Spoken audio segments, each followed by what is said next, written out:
Senhor esteja convosco. Ele está no meio de nós. Proclamação do Evangelho de Nosso Senhor Jesus Cristo, segundo Marcos. Glória a vós, Senhor. Naquele tempo, alguns fariseus se aproximaram de Jesus. Para pô-lo à prova, perguntaram se era permitido ao homem divorciar-se de sua mulher. Jesus perguntou: o que Moisés vos ordenou? Os fariseus responderam: Moisés permitiu escrever uma certidão de divórcio e despedi-la. Jesus então disse: foi por causa da dureza do vosso coração que Moisés vos escreveu este mandamento. No entanto, desde o começo da criação, Deus os fez homem e mulher. Por isso o homem deixará seu pai e sua mãe, e os dois serão uma só carne. Assim já não são dois, mas uma só carne. Portanto, o que Deus uniu, o homem não separe. Em casa, os discípulos fizeram novamente perguntas sobre o mesmo assunto. Jesus respondeu: quem se divorciar de sua mulher e casar com outra, cometerá adultério contra a primeira. E se a mulher se divorciar de seu marido e casar com outro, cometerá adultério. Depois disso, traziam crianças para que Jesus as tocasse, mas os discípulos as repreendiam. Vendo isso, Jesus se aborreceu e disse: deixai vir a minhas crianças, não as proibais, porque o reino de Deus é dos que são como elas. Em verdade vos digo, quem não receber o reino de Deus como uma criança, não entrará nele. Ele abraçava as crianças e as abençoava, impondo-lhes as mãos. Palavra da salvação. Glória a vós, Senhor. Que a palavra do Santo Evangelho perdoe os nossos pecados. Amém. Caríssimos irmãos e irmãs presentes em nossa catedral, e caríssimos irmãos e irmãs que pela Rádio Três Colinas e pela internet, aos domingos, neste horário, acompanham a celebração da Santa Missa que estamos vivendo aqui em nossa Catedral de Franca. A palavra de Deus, neste domingo, nos traz dois importantes ensinamentos para a nossa vida.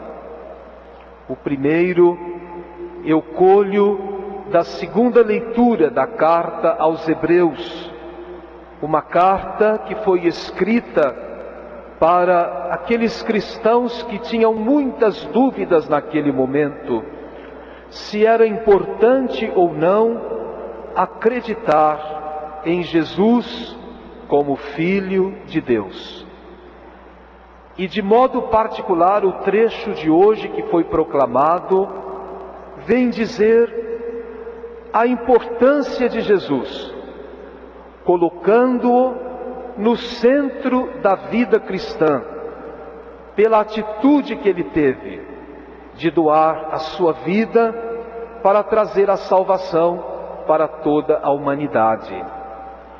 E é este o anúncio permanente que a Igreja sempre fez, está fazendo e continuará fazendo. Jesus veio a este mundo, cumpriu o plano do Pai, entregou a sua vida, passando pela morte mais cruel que existia naquele momento, mas trouxe a salvação para toda a humanidade. Por isso que a partir da morte e ressurreição de Jesus, nunca mais As portas do céu ficaram fechadas.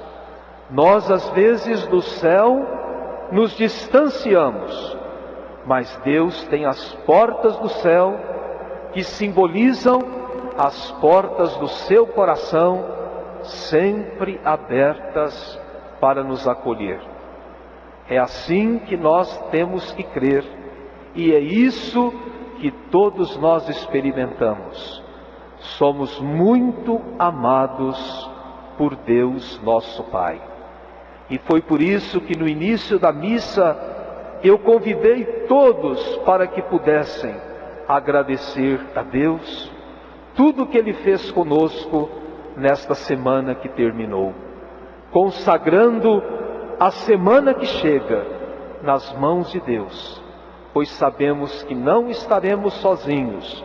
Ele estará sempre conosco, como sempre esteve. Deus é fiel. E o segundo e bonito ensinamento nós colhemos da primeira leitura e do trecho do Evangelho. Na primeira leitura fala-se da criação de todas as coisas, da criação do homem e da criação da mulher. E diz que tudo que Deus criou, Ele colocou na frente do homem que já tinha sido criado, para que o homem pudesse colocar nome em todas as criaturas feitas por Deus. E o nome que o homem escolhesse, esse seria o nome de cada criatura. E assim foi feito. E significa que o homem é superior a todos os animais. Por isso que ele tinha o poder de dar nomes a todas as criaturas de Deus. Porque o homem, criado à imagem e semelhança de Deus, é superior a tudo isso. Mas ainda ele não encontrou o complemento da sua vida. E por isso Deus lhe dá um profundo sono. Retira-lhe uma costela, e dessa costela dá vida. E ele diz: agora sim, é o primeiro poema apaixonado que existe na Sagrada Escritura. Agora sim, é osso dos meus ossos, carne da minha carne. E se chamou mulher. E se a mulher, segundo as orientações, a doutrina, o ensinamento da Sagrada Escritura, foi retirada do lado do homem, significa que o homem não domina a mulher, como a mulher não deve dominar o homem, mas os dois são companheiros de caminhada nesse mundo. Por isso, meus irmãos, que nesta terra o primeiro respeito que nós devemos ter é para o nosso semelhante, porque todos nós, homens e mulheres, fomos criados à imagem e semelhança de Deus. Animais você pode prender, escravizar. Infelizmente tem pessoas ainda que fazem isso, mas pessoas não, em hipótese alguma. Às vezes você tem até um animal de estimação que ele é como se fosse um escravo. Fica preso numa gaiola, preso, quem sabe, num canto do seu quintal. Infelizmente nós ainda fazemos isso. Mas ser humano, seja homem e mulher, nós não podemos colocar grade em ninguém. Nós somos livres, porque somos filhos amados de Deus. E então, a partir do instante em que o homem até escolhe uma mulher para se casar, e a mulher escolhe um homem para se casar, o fundamento daquela união é o amor. E esse amor matrimonial, como nós escutamos também no Evangelho de hoje, ele foi desejado por Deus para toda a humanidade. Então, a raiz de todo casamento é o amor. Por isso que quando duas pessoas se casam por amor, elas amam, elas renunciam e elas não pensam em terminar pelas suas próprias decisões aquele matrimônio.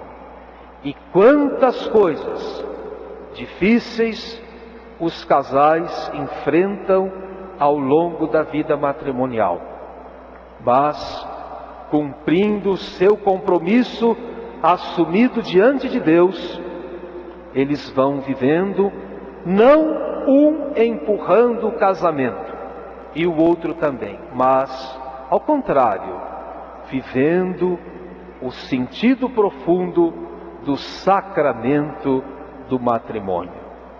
E a família é sempre muito abençoada. É uma grande bênção de Deus, a família que nós possuímos. E por isso, meus irmãos, ela precisa ser cuidada com todo zelo, com todo carinho, e requer também muita renúncia e muita dedicação.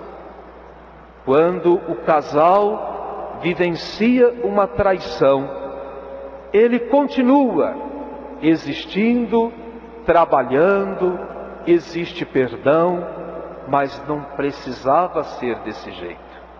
A pessoa, quando tem amor pela outra pessoa, ela não tem coragem de trair, mas ela tem coragem de trabalhar cada dia mais para o crescimento de toda a família, cada um fazendo a sua parte, um unido ao outro, para construir uma vida abençoada por Deus, segundo os desígnios do coração de Deus.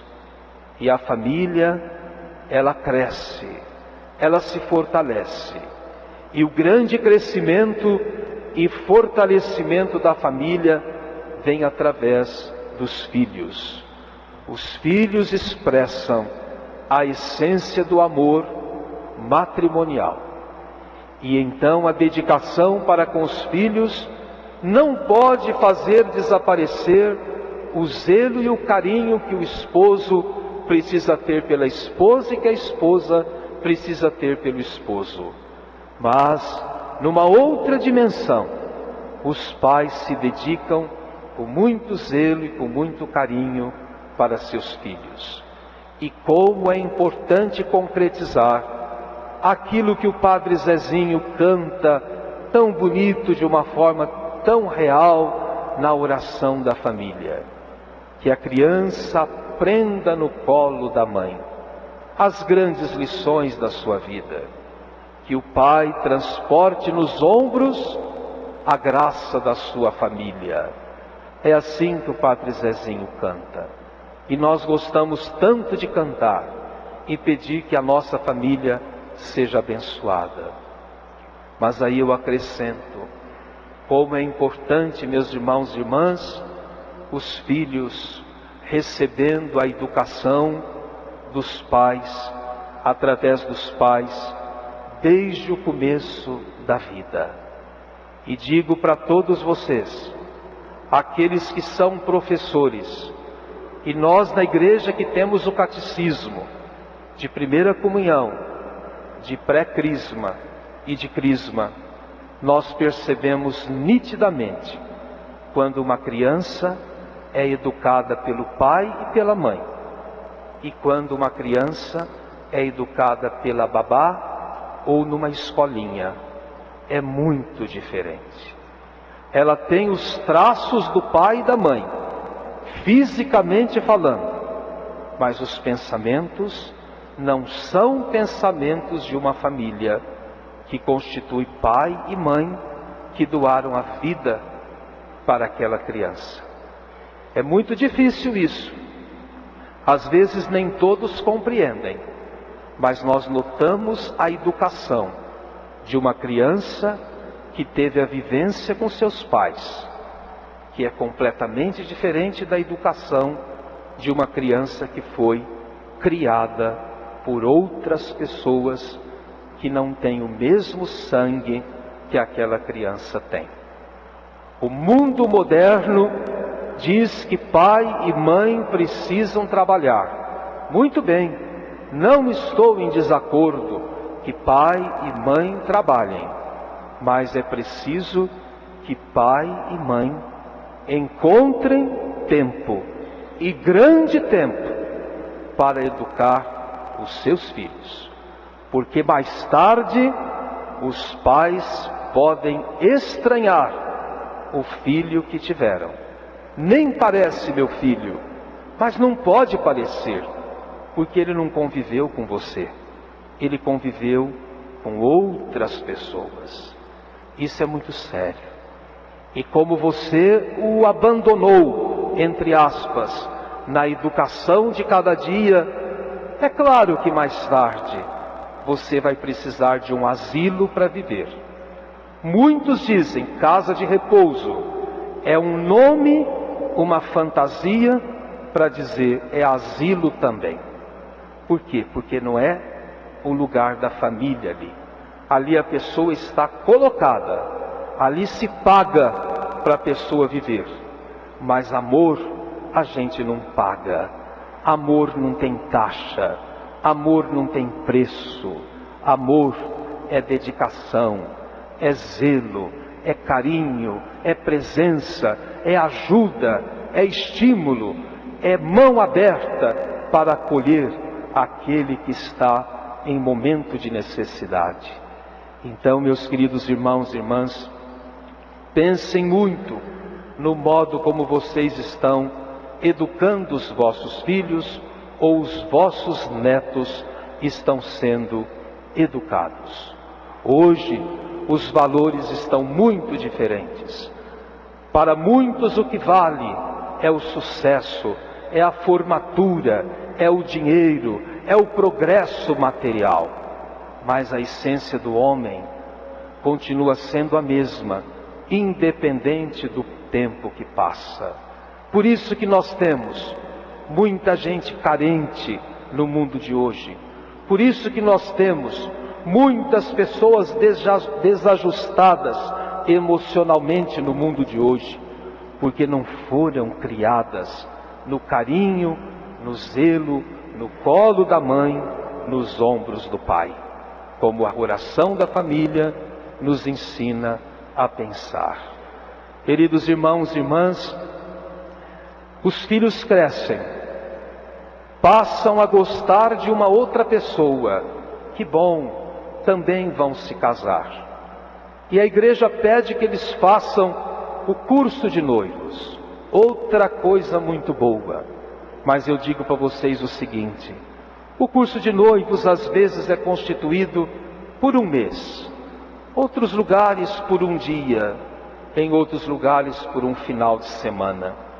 Mas eu sempre gosto de dizer, o verdadeiro curso de noivos leva anos para se concretizar, porque ele se dá na casa do pai e na casa da mãe, no modo como os pais vivem e naquilo que eles transmitem aos seus filhos. Esse é o longo curso de noivos que os jovens devem fazer. Conviver dentro da sua casa, aprender o que é necessário com o seu pai e com a sua mãe, meditar sobre atitudes que às vezes esses pais têm e que não contribuem para o crescimento de uma família. Mas ali é o longo curso de noivos que as pessoas devem ter quando se sentem chamadas para o casamento. Queridos irmãos e irmãs, e a preparação do matrimônio é muito sagrada. Antigamente, antes de se casar, os noivos procuravam a igreja para se confessar. E olha que naquela época eles nem tinham aqueles pecados que hoje existem na vida dos namorados. Mas hoje eles não procuram a igreja para isso. Raramente você busca, ou melhor, você é procurado por um jovem ou por uma jovem para se confessarem antes do casamento, embora tenham muita matéria para se confessar.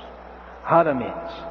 Hoje eles se preocupam com flores, se preocupam com música, se preocupam com roupa, se preocupam com festa, se preocupam com convites. Eu digo, eles se preocupam com a barra da saia e esquecem de comprar o pano da saia. Ou seja, aquilo que é mais importante, eles não se preocupam, mas eles se preocupam com as flores que um dia depois estão murchas, com os convites que são rasgados, com as roupas que não servem para nada, nem para vir na igreja, e também se preocupam com a festa, que em poucas horas terminam, mas não se preocupam com a essência do casamento, que é o matrimônio. E quantas vezes, na hora do sacramento, nós percebemos estampado no rosto dos noivos, de muitos pais, de muitas mães, de muitos padrinhos, de muitas madrinhas, nós percebemos estampado no rosto desse povo a futilidade e não a essência do matrimônio. Então é muito importante pensar sobre a essência de uma família, porque todas essas coisas passam. Embora eles assinem documentos na igreja, levem cópias daquilo que é permitido e daquilo que não é permitido, e a igreja faz essas coisas tentando colocar para eles a celebração de um sacramento e não a futilidade que o mundo e as novelas oferecem, mas mesmo assim chega na hora, eles querem enfrentar a igreja e causam certos desconfortos para a igreja e para si mesmos. Tudo falta de humildade, tudo falta de obediência. Igreja não é praia, e às vezes eu vejo até na missa pessoas que estão vestidas para a praia, com certos decotes, com certas cavas, e não vestidas para vir à igreja. A roupa da igreja é bastante diferente, seja para uma missa, seja para um casamento. Então eles vêm vestidos para a praia, se esquecendo que aqui dentro de uma igreja não existe praia. E é necessário pensar muito nisso, porque quando as coisas começam erradas, continuam erradas. Então, se a pessoa quer se casar na igreja e receber o sacramento do matrimônio, elas precisam agir conforme a igreja orienta, porque a igreja orienta com sabedoria. E infeliz daquele que não tem princípio e que não quer nunca ser obediente e pensa que a igreja é brincadeira. A igreja não é brincadeira e nem lugar para expor o corpo. A igreja é a casa de Deus e a celebração é a celebração de um sacramento. Faça sol ou chuva, calor ou frio, nós estamos como padres durante a celebração, sempre vestidos do mesmo jeito. Eu acredito que vocês não aceitariam se eu chegasse aqui de camiseta cavada para celebrar a missa, ou de bermuda ou de short. Vocês não aceitariam. Por que que então a igreja tem que aceitar o nudismo de certas pessoas, ou quase nudismo, dentro das celebrações? Então nós precisamos pensar muito, muito, muito sobre isso. E quem tem filhos, netos, sobrinhos para se casar, cuidem desse aspecto também, porque isso é muito importante para a formação de uma família. É muito necessário. Hoje os tempos estão modernos, mas nós precisamos de comida, a mesma coisa. Nós precisamos de remédio, a mesma coisa. Nós precisamos de educação, do mesmo jeito. Nós precisamos do dinheiro da mesma forma. Nós precisamos de tudo aquilo que é essencial. Não adianta dizer que a internet trouxe essa evolução, que o computador trouxe aquela outra evolução, porque no fundo, você sente fome, a mesma coisa, de quando não tinha computador, de quando não tinha internet. Você continua precisando de remédio, do mesmo jeito que quando não tinha internet, não tinha computador. Você precisa da solidariedade dos outros, você precisa da fraternidade das pessoas. Então você também precisa de Deus, da igreja e do temor a Deus. Isso é muito importante nós percebermos no dia a dia da nossa vida. Por isso que a família é um dom precioso de Deus. Ela nasce na igreja, ela deve viver pela igreja e na igreja, porque a família, cultivando o amor, ela traduz o amor que Deus tem por todos nós que somos seus filhos muito amados. Cuidem da família, valorizem o amor matrimonial, deem testemunho do casamento que vocês assumiram um dia. Eduquem zelosamente, sendo presença na vida dos seus filhos. Não pensem em ter esse filho somente, um filho só. É pesado para o filho e é pesado também para os pais, principalmente se amanhã, e isso já aconteceu muitas vezes, uma doença tomar conta desse filho e às vezes até levá-lo embora. A única coisa que você tinha, você ficou sem. As pessoas não pensam nisso. Queira ou não, é um ato de egoísmo. Mas hoje é difícil educar um filho. E antigamente, que eram 8, 10, 12 ou mais, e eram educados no cabo da enxada. Era fácil? Naquela época era fácil? Não era não. Era difícil também. Mas tinha muito mais humildade dentro da família, muito mais carinho, muito mais zelo. Então o egoísmo entrou também na determinação dos filhos, do número de filhos. E por fim, quantos se casam, fazendo até pacto antinupcial, dizendo nesse pacto que ninguém tem nada de responsabilidade material para com o outro. Aquilo que é meu, aquilo que é do outro, é do outro. Isso é certo? Não é. Casamento é comunhão. Comunhão de vida, comunhão de bens. Tem uma cadeira, a cadeira é dos dois. Tem 10 cadeiras, as 10 cadeiras são dos dois. Isso é para a gente pensar também.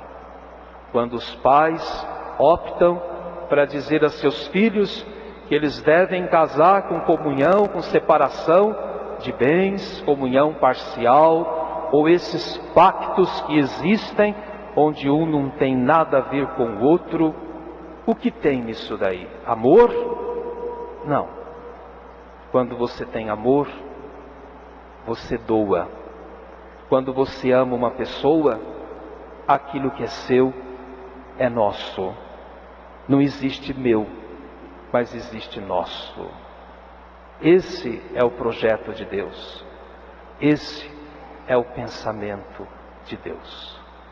Então, depois de tantos lembretes e ensinamentos que nós estamos colhendo da palavra de Deus neste domingo, nós devemos, com alegria em Deus, pedindo pela nossa família, por todas as famílias, agora professar a nossa fé.